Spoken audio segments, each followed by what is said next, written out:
Showbiz News Rwanda.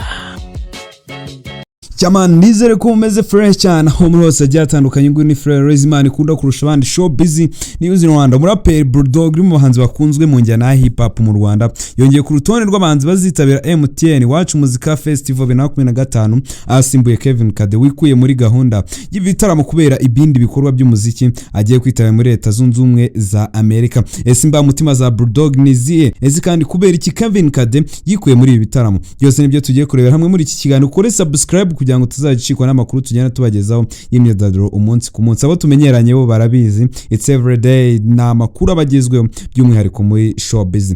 Nuvuga ngo rero East African Promoters ARP tegura iserukira muco rikomeye nka Iwacu Muzika Festival riba mu mpeshyi buri gihe muri sama. Yatangaje ko BullDog kuri wa kabiri cyangwa 25 Kamena 2025 yinjiye kuri urutonde rw'iri serukira muco rigiye kuba ku nshuro ya gatandatu ritangiye. N'ubwa mbere uyu mugabo wamamaye mu ndirimbo nka Cinema Keza Roho atangajwe muri bitaramo ndetse ku mbuga nkoranyambaga benshi mu bafana bagiye basaba ko yahabwa umwanya. Rero nyuma na nyuma uyu nguyu yamaze kugeramo muri bitaramo. Ushingiye kubitangazwa ashyizwe muri bitaramo asimbuye Kevin Kade nyuma yuko bigaragaye ko uyu muhanzi atazabasha kwitabira itaramo kubera izindi nshingano afite muri gahunda ya Rwanda Convention USA 2025 azahura n'abanyarwanda baba hanze mu bikorwa by'umuziki ndetse n'imurika bikorwa. BullDog agiye kwinjira muri iki gikorwa gihuza ibihanganye by'umuziki nyarwanda n'abakunzi babo hirya no hino mu gihugu mu ntara zigiye zitandukanye. Ni Iwacu Muzika Festival 2025 izatangira kuwa 5 Nyakanga kuwa 4 mu karere ka Musanze, ikomereza Igicumbi ku itariki ya 12 Nyakanga, Nyagatare igereye ku itariki 19 Nyakanga, Ngoma 26 Nyakanga, Huye 2 Kanama, Rusizi 9 Kanama, maze Soreze Irubavu tariki ya 16 Kanama 2025. Utubwire muri comment ahanga muri utu turere tuvuze n'utuye turere tukwegereye nihe uzajya kurebera iki gitaramo cyangwa nihe abiwanyu bazajya kukitabirira. Igicumbi, Nyagatare, Ngoma, Huye, Rusizi ndetse na Rubavu ari naho izasorezwa. N'urugendo ruba rufite intego yo kugeza umuziki ku Banyarwanda bose aho batuye no guhabahanza amahirwe yo kwegera abafana babo. Kugeza ubu abahanzi bazarimba muri iri serukiramuco barimo King James, umuhanzi maze imyaka 20 irenga mu muziki azwi mu njyana ya R&B. Riderman, umwe mu baraperi bakomeye mu Rwanda watwaye ibihembo bikomeye nka Primus Guma Guma. Airways, umuhanzi kazi ufite ijwi rikomeye azwi mu ndirimbo ziganjemo injyana ya soul ndetse na R&B. Kizigenza, umuhanzi ukiri muto ariko umaze kubaka izina mu muziki w'urubyiruko akaba yiziza imyaka 5 amaze mu muziki nawe. Neringa, umwe mu bahanzi bafite ubuhanga mu kurimba no kwandika indirimbo nazo zifite ubutumwa ndetse kandi Kivumbi King, umuhanzi ugezweho kandi akaba n'umuraperi ko indirimbo zihuriza hamwe injyana ya hip hop ndetse n'injyana ya Africa ndetse na Afrobeat, n'umwanditsi w'indirimbo umeze fresh cyane. BullDog kandi uyu niwe mushya winjiye mu bazenguruka igihugu muri iyi gahunda. BullDog rero amazina y'anyakuru akaba yitwa Ndayishimiye Mark Bertrand cyangwa se Ndayishimiye Mark Bertrand, n'umwe mu baraperi b'abahanga kandi b'inzobere mu kuvuga imivugo ishyushye. Akaba afite umurambe burenze imyaka 15 mu muziki nyarwanda. Yatangiye kwigaragaza mu mpera z'imyaka ya 2000 aza kumenyekana cyane ubwo yafatanyaga n'abandi bahanzi mu itsinda rya Tough Gang. Uyu muhanzi yamenyekanye rero ku rwego rwo hejuru binyuze mu ndirimbo nka Umunsi w'imperuka, nk'umusaza, Pension n'izindi zigiye zitandukanye. BullDog rakunze kuririmba ku nsanganyamatsiko ziri mu buzima bw'abasanzwe, imitegekere, kwigisha urubyiruko no kunenga ibitagenda neza mu muryango nyarwanda. Afatwa nk'umwe mu baraperi barambye kandi bubashywe mu ruganda rw'umuziki nyarwanda by'umwihariko mu bagiye barwana injyana ya hip hop itagira isura y'urugomo ahubwo igahinduka urubuga rwo gutanga ubutumwa. Kongera BullDog kuri urutonde rw'abazitabira MTN Wacu Muzika Festival bivuze iki? Aya ni amahirwe adasanzwe ku bakunzi ba hip hop, aho benshi rero bagaragaje ko ari amahirwe yo kongera kumubona ku rubyiniro by'umwihariko mu turere two hirya no hino tw'igihugu aho atajya aboneka kenshi. Iri serukiramuco rero rizajya riba buri wa gatandatu rifungurwe ku buntu ku bantu bose. Kwinjira n'ubu nicyo kintu kibuke neza, rikazaba rero umwanya mwiza wo gusabana hagati y'abahanzi n'abafana babo ndetse no gususuruka mu gihe cy'imeki. Muri abahanzi bazitabira ubwo ni wowe ufana ni wowe ukunda cyane niwe witeze kuzabona performance azagenda akora haragiye atandukanye. Navuzemo King James, Riderman, Airways, Kizigenza, Neringabo, Kivumbi King, BullDog ndetse nabo ngabo n'ubundi nabo ngabo. Kevin Kade yamaze gukora step out gayo nguko rero nguwo BullDog, Mark Bertrand. Uyu nguyu ni Chriss Eazy, hashize iminsi 11 gusa itagera no muri 20 mama we yitabye Imana.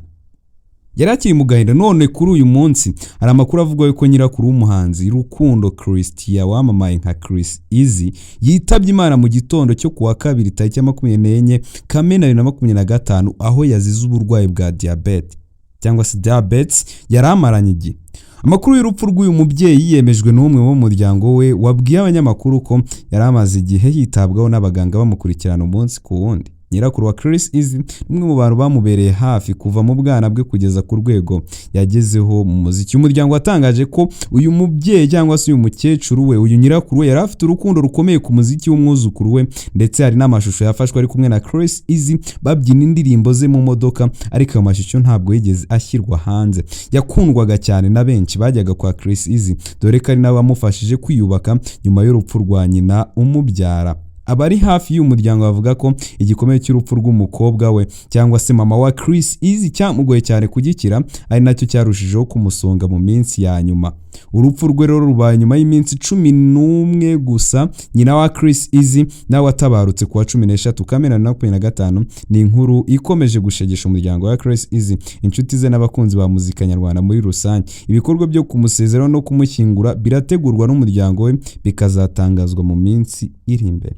Ariko nanone Chriss Eazy tumwihanganishe. Chriss Eazy ukomere brother. Chriss Eazy condoleance, mumwihanganishe mumfashe. Chriss Eazy tumubwire tuti ihangane, kubera ko ni ibintu bikomeye cyane. Abuze umubyeyi wa mbere wamubyaye nta n'ukwezi kurashira na nyirakuru we aba aramubuza. So sad, so sad, so sad, so sad. Hariyo makuru nyine ababaje na mise mbona ahantu sinzi nyine uburyo bundi nayavuga mu bati. Really so sad, birababaje cyane. Ariko nta kundi duhite twikomeza no kuzindi nkuru. N'ubundi tureba n'inkuru ya video yabanje twakoze nayo ni kuri Vestin na Dorcas. Nimba utaragize amahirwe yo kureba aya makuru yarebe nanone nayo uyamenye, dore byose n'undi n'imyidagaduro na amakuru y'abastar babari kuvugwa tuba tugenda tubagezaho. Nitwa Chriss, kore subscribe na follow, share out, ndabakunda cyane. Baramukije kandi abasuhuje aho muri hose yagiye hatandukanye. Vestin urimbana na Dorcas yakorewe ibirori byo gusezera ubukumi. Ishimwe Vestin urimbana indirimbo zo kuramya no guhimbaza Imana na murumuna we Kamikaze Dorcas yakorewe ibirori byo gusezera ku bukumi abenshi bazi nka bridal shower. Ibi birori byabaye ku mugoroba kuri iki cyumweru tariki 22 Kamena 2025 byitabiriwe n'abagore n'abakobwa b'inshuti ze za hafi. Uyu mukobwa rero yakoze ibirori ugiye mu minsi ishize yatangaje ko azarushinga n'umunya Burkina Faso Idriss Ouedraogo kuwa 5 Nyakanga 2025. Kuri ubu yanamaze kongera izina ry'umugabo we mu yakoresha ku mbuga nkoranyambaga, aho ngo basigaye yitwa Vestin Ouedraogo kuri Instagram. Kuwa 5 rero kuwa 15 Mutarama 2025 nibwo mu buryo bwatunguye benshi Vestine yasezeranye imbere y'amategeko n'umukunzi we Ouedraogo mu muhango wabereye mu murenge wa Kinyinya mu karere ka Gasabo, ariko ukaba mu banga rikomeye cyane. Ngaho nguko rero Vestine dukomeze tumwifurize imyiteguro y'ibirori byiza by'ubukwe, kubera ko ni intambwe ikomeye agiye gutera, ni intambwe ikomeye tugomba kwishima. Ariko nanone ntabwo ari yo nkuru nashaka kuvuga, ahubwo twagira ngo tugane kuri mubyinnyi mpuzamahanga Ishimwe Tseri wamamaye nka Titi Brown avuga ko urugendo rwe mu kubyina rumaze imyaka 15 rufite byinshi ruvuze, ariko rukaba rufite urwibutso rukomeye kuri Ngabo Meta Jobat cyangwa se Meddy, umuhanzi wamwishyuye amafaranga menshi bwa mbere akimara gutangira career. Mu kiganiro cyari n'abanyamakuru Titi Brown yavuze ko Meddy ari we muhanzi wa mbere wamwishyuye akayabo k'amafaranga nyuma yuko bari bamaze gukora mu myiteguro y'igitaramo cyo kwita izina cyabaye muri nze 2019. Ati niwe muntu wa mbere wampaye amafaranga menshi, bwari ubwa mbere nari nsinye 600.